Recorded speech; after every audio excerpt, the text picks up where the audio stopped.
ഈശോ മിശിഹായിൽ ഏറ്റവും സ്നേഹം നിറഞ്ഞ മാതാപിതാക്കളെ, സഹോദരി സഹോദരങ്ങളെ, വാത്സല്യമുള്ള കുഞ്ഞുമക്കളെ, ഇന്ന് ഫെബ്രുവരി മാസം 10-ാം തീയതി ബഹുമാനപ്പെട്ട ഡാനിയലച്ചനോടൊപ്പം നമുക്ക് വചനം വായിച്ച് ധ്യാനിച്ച് പ്രാർത്ഥിക്കാം.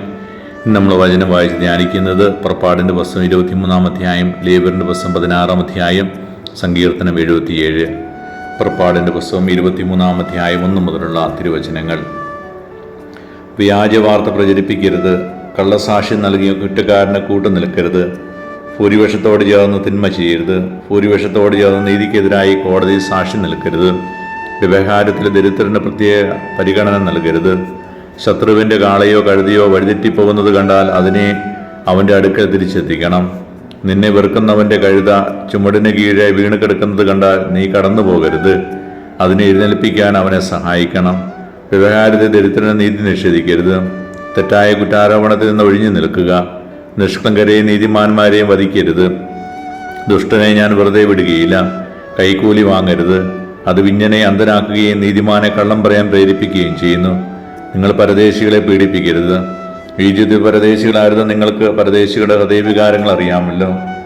നീ നിന്റെ വയലിൽ 6 വർഷം വിതച്ച് വിളവെടുത്തുകൊള്ളുക, 7-ാം വർഷം അത് വിതയ്ക്കാതെ വെറുതെ കിടക്കട്ടെ, നിന്റെ ജനത്തിലെ ദരിദ്രർ അതിൽ നിന്ന് ഭക്ഷ്യം ശേഖരിക്കട്ടെ, പിന്നെ അവശേഷിക്കുന്ന വന്യമൃഗങ്ങൾ തിന്നുകൊള്ളട്ടെ. മുന്തിരിത്തോട്ടവും ഒലിവ് തോട്ടവും സംബന്ധിച്ച് ഇപ്രകാരം തന്നെ ചെയ്യണം. 6 ദിവസം ജോലി ചെയ്യുക, 7-ാം ദിവസം വിശ്രമിക്കണം. നിന്റെ കാളയും കഴുതയും വിശ്രമിക്കട്ടെ, നിന്റെ ദാസിയുടെ പുത്രനും പരദേശിയും ക്ഷീണം തീർക്കട്ടെ. ഞാൻ നിങ്ങളോട് പറഞ്ഞ കാര്യങ്ങളിലെല്ലാം ശ്രദ്ധ വയ്ക്കണം. അന്യദേവന്മാരുടെ നാമം സ്മരിക്കരുത്, അത് നിങ്ങളുടെ നാവിൽ നിന്ന് കേൾക്കാൻ ഇടയാകരുത്. എൻ്റെ ബഹുമാനത്തിനായി വർഷം തോറും 3 തവണ നിങ്ങൾ ഉത്സവം ആഘോഷിക്കണം. പുളിപ്പില്ലാത്ത അപ്പത്തിൻ്റെ തിരുനാൾ ആചരിക്കണം. ഞാൻ കൽപ്പിച്ചിട്ടുള്ളതുപോലെ അബീബ് മാസത്തിലെ 7 നിശ്ചിത ദിവസങ്ങളിൽ പുളിപ്പില്ലാത്ത അപ്പം ഭക്ഷിക്കണം. എന്നാൽ ആ മാസത്തിലാണ് നിങ്ങൾ ഈജിപ്തിൽ നിന്ന് പുറത്തു വന്നത്. എൻ്റെ മുമ്പിൽ വെറും കൈയോടെ വരരുത്. വയലിൽ നിന്ന് ആദ്യ ഫലങ്ങൾ കൊയ്തെടുക്കുമ്പോൾ, പുത്തിരി പെരുന്നാളും വർഷാവസാനം പ്രയത്നഫലം ശേഖരിച്ചു കഴിയുമ്പോൾ സംഭരണത്തിൻ്റെ തിരുനാളും ആഘോഷിക്കണം. പുരുഷന്മാരെല്ലാവരും വർഷത്തിൽ 3 പ്രാവശ്യം ദൈവമായ കർത്താവിൻ്റെ സന്നിധിയിൽ ഹാജരാവണം. ബലിമൃഗത്തിൻ്റെ രക്തം പുളിപ്പുള്ള അപ്പത്തോടൊന്നിച്ച് എനിക്ക് അർപ്പിക്കരുത്. ഉത്സവ ദിനത്തിൽ അർപ്പിക്കുന്ന ബലിയുടെ കൊഴുപ്പ് പ്രഭാതം വരെ സൂക്ഷിക്കുകയും അരുത്. വയലിലെ ആദ്യവിളവിൻ്റെ ആദ്യഫലം നിന്റെ ദൈവമായ കർത്താവിൻ്റെ ഭവനത്തിലേക്ക് കൊണ്ടുവരണം. ആട്ടിൻകുട്ടിയെ അതിൻ്റെ തള്ളയുടെ പാലിൽ വേവിക്കരുത്. ഇതാ, ഒരു ദൂതനെ നിനക്ക് മുമ്പേ ഞാൻ അയക്കുന്നു. അവൻ നിന്റെ വഴിയിൽ നിന്നെ കാത്തുകൊള്ളും. ഞാൻ ഒരുക്കിയിരിക്കുന്ന സ്ഥലത്തേക്ക് നിന്നെ കൊണ്ടുവരികയും ചെയ്യും. അവൻ പറയുന്നതെല്ലാം ആദരപൂർവ്വം അനുസരിക്കണം. അവനെ പ്രകോപിപ്പിക്കരുത്. എൻ്റെ നാമം അവനുള്ളത് നിമിത്തം നിന്റെ അതിക്രമങ്ങൾ അവൻ ക്ഷമിക്കുകയില്ല. അവൻ്റെ വാക്ക് കേൾക്കുകയും ഞാൻ പറയുന്നതെല്ലാം അനുസരിക്കുകയും ചെയ്യുമെങ്കിൽ നിന്റെ ശത്രുക്കൾക്ക് ഞാൻ ശത്രുവായിരിക്കും, നിന്റെ എതിരാളികൾക്ക് ഞാൻ എതിരാളിയുമായിരിക്കും. എൻ്റെ ദൂതൻ നിനക്ക് മുമ്പേ പോയി നിന്നെ അമോരിയർ, ഹിത്യർ, പെരിസിയർ, കാനാനിയർ, ഹിവിയർ, ജബൂസിയർ എന്നിവരുടെ ഇടയിലേക്ക് നയിക്കും. അപ്പോൾ ഞാൻ അവരെ നിശേഷം നശിപ്പിക്കും. നീ അവരുടെ ദേവന്മാരെ കുമ്പിടുകയോ ആരാധിക്കുകയോ ചെയ്യരുത്. അവരുടെ ആചാരങ്ങൾ അനുകരിക്കരുത്. അവരുടെ ദേവന്മാരെ നശിപ്പിക്കുകയും ആരാധന സ്തംഭങ്ങൾ തകർക്കുകയും ചെയ്യണം. നിങ്ങളുടെ ദൈവമായ കർത്താവിനെ നിങ്ങൾ ആരാധിക്കണം. അപ്പോൾ ഞാൻ നിങ്ങളുടെ ഭക്ഷ്യവും പാനീയവും ആശീർവദിക്കും. നിങ്ങളുടെ ഇടയിൽ നിന്ന് രോഗനിർമ്മാർജ്ജനം ചെയ്യും. സർവ്വചിത്രമോ വന്ധ്യയോ നാട്ടിലുണ്ടാവുകയില്ല. നിനക്ക് ഞാൻ ദീർഘായുസ് തരും. നീ ചെന്നെത്തും മുൻപേ നിനക്ക് ഏറ്റുമുട്ടേണ്ടി വരുന്ന ജനങ്ങൾ എന്നെ ഭയപ്പെടുന്നതിന് ഞാൻ ഇടയാക്കും. അവർ സംഭ്രമം ജന്മിക്കും. നിന്റെ ശത്രുക്കൾ പിന്തിരിഞ്ഞോടും. നിനക്ക് മുമ്പേ ഞാൻ കടന്നലുകളെ അയക്കും. അവ ഹിവിയർ, കാനാനിയർ, ഹിത്യർ എന്നിവരെ നിന്റെ മുമ്പിൽ നിന്ന് തുരത്തും. എന്നാൽ 1 വർഷം കൊണ്ട് അവരെ നിന്റെ മുമ്പിൽ നിന്ന് തുടച്ചു മാറ്റുകയില്ല. അങ്ങനെ ചെയ്താൽ നാട് വിജനമാക്കുകയും നിനക്ക് ഉപദ്രവകാരികളായ വന്യമൃഗങ്ങൾ പെരുകുകയും ചെയ്യും. നീ വർദ്ധിച്ച് നാട് കൈവശപ്പെടുത്തുന്നതനുസരിച്ച് അവരെ നിന്റെ മുമ്പിൽ നിന്ന് ഞാൻ പുറന്തള്ളിക്കൊണ്ടിരിക്കും. നിന്റെ അതിർത്തികൾ ചെങ്കടൽ മുതൽ ഫിലിസ്തീയ കടൽ വരെയും മരുഭൂമി മുതൽ യൂഫ്രട്ടീസ് നദി വരെയുമായി ഞാൻ നിശ്ചയിക്കും. പ്രദേശവാസികളെ ഞാൻ നിന്റെ കയ്യിൽ ഏൽപ്പിക്കും. നീ അവരെ നിന്റെ മുമ്പിൽ നിന്ന് തുരത്തണം. അവരോടോ അവരുടെ ദേവന്മാരോടോ നീ ഉടമ്പടി ചെയ്യരുത്. അവർ നിന്റെ നാട്ടിൽ വസിച്ചുകൂടാ. വസിച്ച എനിക്കെതിരായി പാപം ചെയ്യാൻ അവർ നിന്നെ പ്രേരിപ്പിക്കും. നീ അവരുടെ ദേവന്മാരെ ആരാധിച്ചാൽ അത് നിനക്കൊരു കെണിയായിരിക്കുകയും ചെയ്യും. ലേവ്യറിന്റെ പുസ്തകം 16-ാം അധ്യായം 1 മുതലുള്ള തിരുവചനങ്ങൾ. അഹറോന്റെ 2 പുത്രന്മാർ കർത്താവിന്റെ സന്നിധിയിൽ വെച്ച് മരിച്ചതിനു ശേഷം കർത്താവ് മോശയോട് അരുളി ചെയ്തു, നിന്റെ സഹോദരനായ അഹറോനോട് അവൻ മരിക്കാതിരിക്കേണ്ടതിന് തിരശ്ശീലയ്ക്കുള്ളിലെ ശ്രീകോവിലിൽ പെട്ടകത്തിന് മുകളിലെ കൃപാസനത്തിന് മുമ്പിൽ ഏത് സമയത്തും പ്രവേശിക്കരുതെന്ന് നീ പറയണം. കാരണം കൃപാസനത്തിന് മുകളിൽ ഒരു മേഘത്തിന് ഞാൻ പ്രത്യക്ഷപ്പെടും. അഹ്റോൻ ശ്രീകോവിലിൽ പ്രവേശിക്കേണ്ടത് ഇങ്ങനെയാണ്: പാവപരിഹാരബലിക്ക് ഒരു കാളക്കുട്ടിയെയും ദഹനബലിക്ക് ഒരു മുട്ടാടിനെയും കൊണ്ടുവരണം. വിശുദ്ധമായ ചണക്കുപ്പായവും ചണം കൊണ്ടുള്ള കാൽച്ചട്ടയും അരപ്പട്ടയും തൊപ്പിയും ധരിച്ചു വേണം വരാൻ. ഇവ വിശുദ്ധ വസ്ത്രങ്ങളാണ്. ശരീരം വെള്ളം കൊണ്ട് കഴുകിയതിനു ശേഷം വേണം അവ ധരിക്കാൻ. ഇസ്രായേൽ സമൂഹത്തിൽ നിന്ന് അവൻ പാവപരിഹാരബലിക്കായി 2 ആൺകോലാടുകളെയും ദഹനബലിക്കായി ഒരു മുട്ടാടിനെയും എടുക്കണം. അഹ്റോൻ തനിക്ക് വേണ്ടി പാവപരിഹാരബലിയായി കാളക്കുട്ടിയെ അർപ്പിക്കണം. അങ്ങനെ തനിക്ക് കുടുംബത്തിനു വേണ്ടി പാവപരിഹാരം ചെയ്യണം. അനന്തരം 2 കോലാടുകളെയും സമാഗമ കൂടാരത്തിന്റെ വാതിൽക്ക് കർത്താവിന്റെ സന്നിധിയിൽ കൊണ്ടുവരണം. അഹ്റോൻ കുറിയിട്ട ആടുകളൊന്നിനെ കർത്താവിനും മറ്റേതിനെ അസസ്സലിനുമായി നിശ്ചയിക്കണം. കർത്താവിനായി കുറിവീണ ആടിനെ കൊണ്ടുവന്ന് പാവപരിഹാരബലിയായി അർപ്പിക്കണം.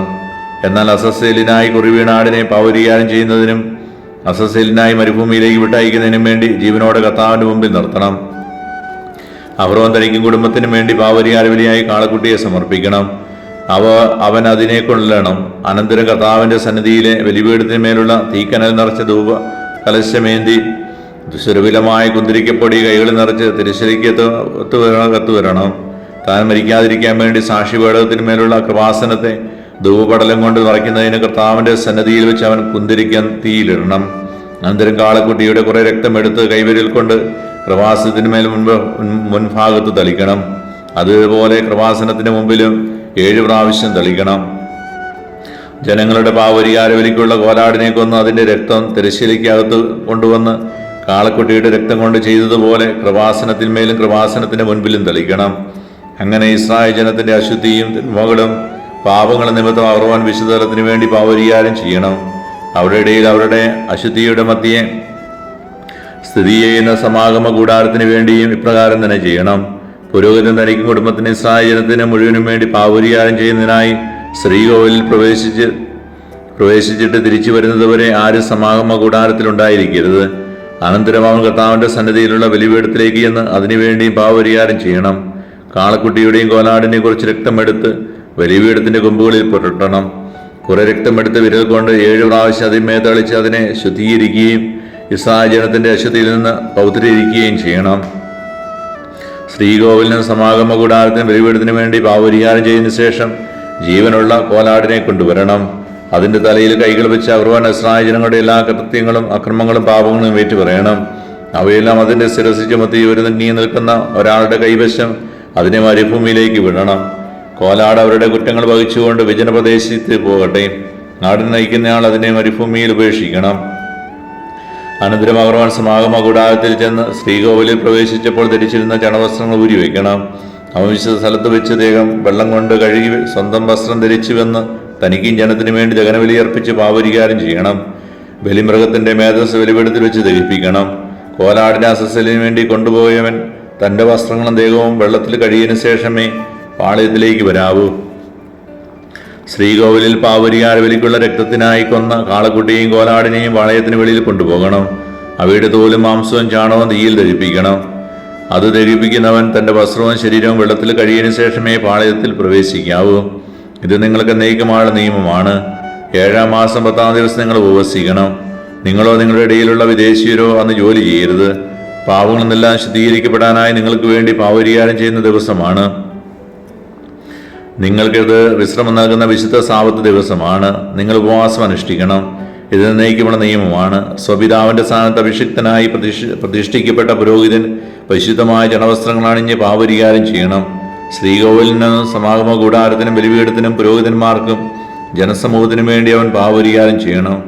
ഇസ്രായേൽ ജനത്തിന്റെ പാവം നിമിത്തം അവർക്ക് വേണ്ടി വർഷത്തിലൊരിക്കൽ പാവപരിഹാരം ചെയ്യണമെന്ന് നിങ്ങൾക്ക് എന്നേക്കുമുള്ള ഒരു നിയമമാണ്. കർത്താവ് കൽപ്പിച്ചതുപോലെ മോശ പ്രവർത്തിച്ചു. സങ്കീർത്തനം 77 മുതലുള്ള തിരുവചനങ്ങൾ. ഞാൻ ദൈവത്തോട് ഉച്ചത്തിൽ നിലവിളിക്കും, അവിടുന്ന് കേൾക്കാൻ ഉച്ചത്തിൽ അപേക്ഷിക്കും. കഷ്ടദിനങ്ങളിൽ ഞാൻ കർത്താവിനെ അന്വേഷിക്കുന്നു. രാത്രി മുഴുവൻ ഞാൻ കൈവിരിച്ചു പിടിച്ചു, ഒന്നിനും എന്നെ ആശ്വസിപ്പിക്കാനായില്ല. ഞാൻ ദൈവത്തെ ഓർക്കുകയും വിലപിക്കുകയും ചെയ്യുന്നു. ഞാൻ ധ്യാനിക്കുകയും എൻ്റെ മനസ്സ് ഇടിയുകയും ചെയ്യുന്നു. കണ്ണ് ചിമ്മാൻ അവിടുന്ന് എന്നെ അനുവദിക്കുന്നില്ല. സംസാരിക്കാനാവാത്ത വിധം ഞാൻ ആകുലനാണ്. ഞാൻ കഴിഞ്ഞ കാലങ്ങൾ ഓർക്കുന്നു, പണ്ടത്തെ സംവത്സരങ്ങളെ സ്മരിക്കുന്നു. രാത്രി ഞാൻ ഗാഢചിന്തയിൽ മുഴുകുന്നു. ഞാൻ ധ്യാനിക്കുകയും എൻ്റെ ആത്മാവിൽ ഈ ചോദ്യം ഉയരുകയും ചെയ്തു: കർത്താവ് എന്നേക്കുമായി തള്ളിക്കളയുമോ? ഇനി ഒരിക്കലും അവിടുന്ന് പ്രസാദിക്കുകയില്ലേ? അവിടുത്തെ കരുണ എന്നേക്കുമായി നിലച്ചുവോ? അവിടുത്തെ വാഗ്ദാനം എന്നേക്കുമായി അവസാനിച്ചുവോ? കൃപ കാണിക്കാൻ ദൈവം മറന്നുപോയോ? അവിടുന്ന് കോപത്താൽ തന്റെ കരുണയുടെ വാതിൽ അടച്ചു കളഞ്ഞുവോ? അത്യുന്നതന്റെ ശക്തി പ്രകടമാകാത്തതാണ് എൻ്റെ ദുഃഖകാരണമെന്ന് ഞാൻ പറഞ്ഞു. ഞാൻ കർത്താവിന്റെ പ്രവൃത്തികൾ ഓർമ്മിക്കും. പണ്ട് അങ്ങ് ചെയ്ത അത്ഭുതങ്ങൾ ഞാൻ അനുസ്മരിക്കും. ഞാൻ അങ്ങയുടെ സകല പ്രവൃത്തികളെയും പറ്റി ധ്യാനിക്കും. അങ്ങയുടെ അത്ഭുതകരമായ പ്രവൃത്തികളെ പറ്റി ചിന്തിക്കും. ദൈവമേ, അങ്ങയുടെ മാർഗം പരിശുദ്ധമാണ്. നമ്മുടെ ദൈവത്തെ പോലെ ഉന്നതനായി ആരുണ്ട്? അങ്ങാണ് അത്ഭുതങ്ങൾ പ്രവർത്തിക്കുന്ന ദൈവം. ജനതകളുടെ ഇടയിൽ ശക്തി വെളിപ്പെടുത്തിയതും അങ്ങ് തന്നെ. അവിടുത്തെ കരം അവിടുത്തെ ജനത്തെ, യാക്കോബിന്റെയും ജോസഫിന്റെയും സന്തതികളെ രക്ഷിച്ചു. ദൈവമേ, സമുദ്രം അങ്ങയുടെ മുമ്പിൽ പരിഭ്രമിച്ചു. അങ്ങയെ കണ്ട അഗാധം ഭയന്ന് വിറച്ചു. മേഘം ജലം വർഷിച്ചു, ആകാശം ഇടിമുഴക്കി. അങ്ങയുടെ അസ്ത്രങ്ങൾ എല്ലാ വശത്തും മിന്നിപ്പാഞ്ഞു. അങ്ങയുടെ ഇടിമുഴക്കം ചുഴലിക്കാറ്റ് മാറ്റൊലികൊണ്ടു. അങ്ങയുടെ മിന്നൽ ലോകത്തെ പ്രകാശിപ്പിച്ചു. ഭൂമി നടുങ്ങി വിറച്ചു. അങ്ങയുടെ വഴി സമുദ്രത്തിലൂടെയും അങ്ങയുടെ പാത പെരുവെള്ളത്തിലൂടെയുമായിരുന്നു. അങ്ങയുടെ കാൽപ്പാടുകൾ അദൃശ്യമായിരുന്നു. മോശയുടെ അഹ്റോന്റെ നേതൃത്വത്തിൽ അങ്ങയുടെ ജനത്തെ ഒരാട്ടിൻകൂട്ടത്തെ എന്ന പോലെ അങ്ങ് നയിച്ചു. നമ്മുടെ കർത്താവായ മിശിഹായിക്ക് സ്തുതി.